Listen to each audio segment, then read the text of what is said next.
హర నమః పార్వతీపతయే హర హర మహాదేవ హర. హిమాచల్ ప్రదేశ్లో ఉన్నటువంటి నదీ తీర్థ సేకరణం జరుగుతూ ఉంది.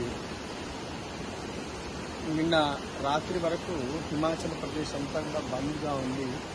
విద్యాపీఠం ఎప్పుడైతే ఆగమనమైందో అప్పుడంతా కూడా సూర్యభగవాను యొక్క అనుగ్రహం, చక్కగా ఇక్కడ వర్షాలన్నీ కూడా తగ్గి మనకు అన్ని నదుల్లో సమృద్ధిగా నీళ్లు లభిస్తూ ఉన్నాయి. అన్ని నదులు కూడా ప్రవాహ వేగాన్ని విపరీతమైనటువంటి ప్రవాహం చేత పారుతూ ఉన్నాయి. పూర్తి స్థాయిగా మనం చూస్తూ ఉన్నాం. బియాస్ నది, పంచనదులు భారతదేశంలో అత్యంత ప్రాధాన్యమైనటువంటివి. అవి సట్లెజ్, బియాస్, రావి, జీలం, చినాబ్.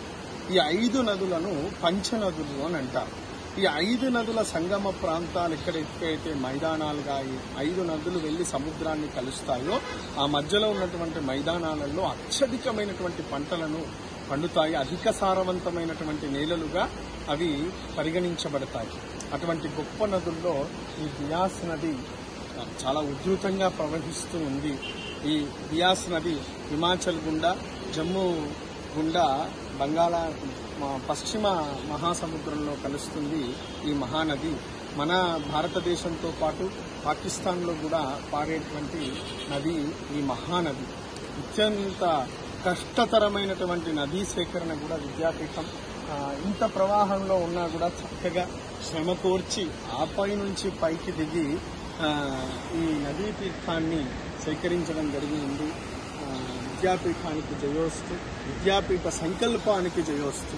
నిన్నటిదాకా హర్యానా ప్రాంతంలో మనం నదీ సంగ్రహణ జరిగి ఉన్నది. హర్యానా, చండీగఢ్, అందులో కూడా అత్యంత వైభవోపేతంగా అనేక నదులను విద్యాపీఠం సుమారు 32 నదులను హర్యానా ప్రాంతంలో సేకరించి ఉన్నాం. ఈరోజు హర్యానా పరిస్థితి, ఈరోజు హర్యానా, చండీగఢ్ మొత్తం మూయబడి ఉన్నాయి. చూడండి, విద్యాపీఠం యొక్క సంకల్పము అంత గొప్పది. ఏ సంకల్పం చేసినా అది అమ్మవారి యొక్క దయ చేత, విద్యాపీఠ సభ్యుల యొక్క కృషి చేత దిగ్విజయాన్ని మనం పొందుతూ ఉన్నాం. విద్యాపీఠానికి జయోస్తు. హర నమః పార్వతీపతయే హర హర మహాదేవ హర.